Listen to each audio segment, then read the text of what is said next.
चलिए आज बात करते हैं एक ऐसे सपने की जो भारत में लाखों आंखों में पलता है, डॉक्टर बनने का सपना।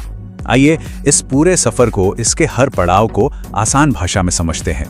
और ये सपना कोई आज का नहीं है, ये पीढ़ियों से चला आ रहा है। तो चलिए गहराई से जानते हैं कि इस सम्मानित पेशे की नींव आखिर है क्या। डॉक्टर बनने के सपने को हकीकत में बदलने का जो पहला और सबसे जरूरी पड़ाव है वो है एक खास डिग्री। तो आखिर ये MBBS डिग्री है क्या?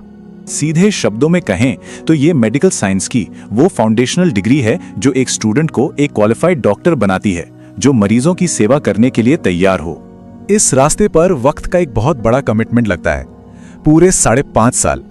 इसमें 4.5 साल की बहुत इंटेंसिव पढ़ाई होती है और फिर 1 साल की मैंडेटरी इंटर्नशिप, जहां थ्योरी को असल जिंदगी के तजुर्बे में बदला जाता है। इन 5.5 सालों में स्टूडेंट्स को इंसान के शरीर की बनावट यानी एनाटॉमी से लेकर दवाइयों की दुनिया फार्माकोलॉजी और बीमारियों की जड़ यानी पैथोलॉजी, यहां तक कि सर्जरी तक हर चीज बहुत गहराई से सिखाई जाती है। तो ठीक है, डिग्री के बारे में तो जान लिया, पर इस सफर को शुरू करने के लिए पहला कदम क्या उठाना पड़ता है? चलिए इसकी एलिजिबिलिटी रिक्वायरमेंट्स पर एक नजर डालते हैं। देखिए, मेडिकल कॉलेज का दरवाजा खटखटाने से पहले कुछ बुनियादी शर्तें पूरी करनी होती हैं, जैसे कि 12वीं पास होना जरूरी है, वो भी फिजिक्स, केमिस्ट्री और बायोलॉजी के साथ।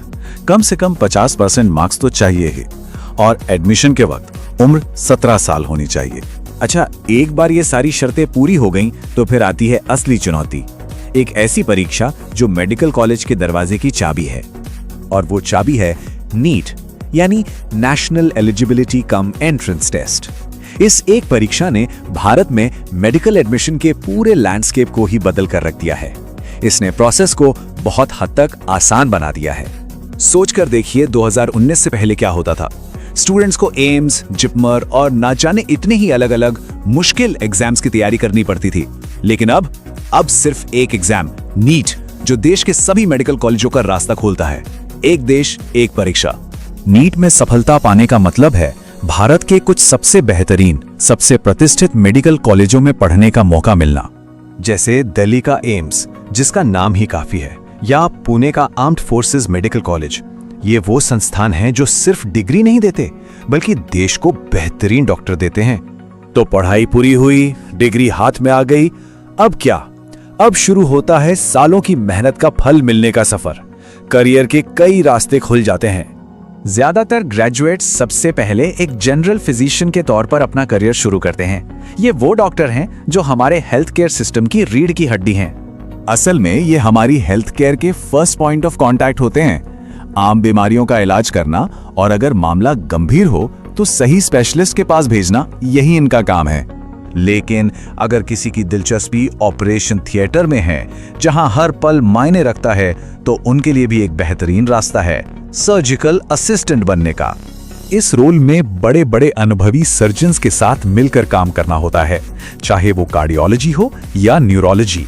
हर सर्जरी में इनकी भूमिका बहुत अहम होती है और इसमें लगातार सीखते रहना पड़ता है।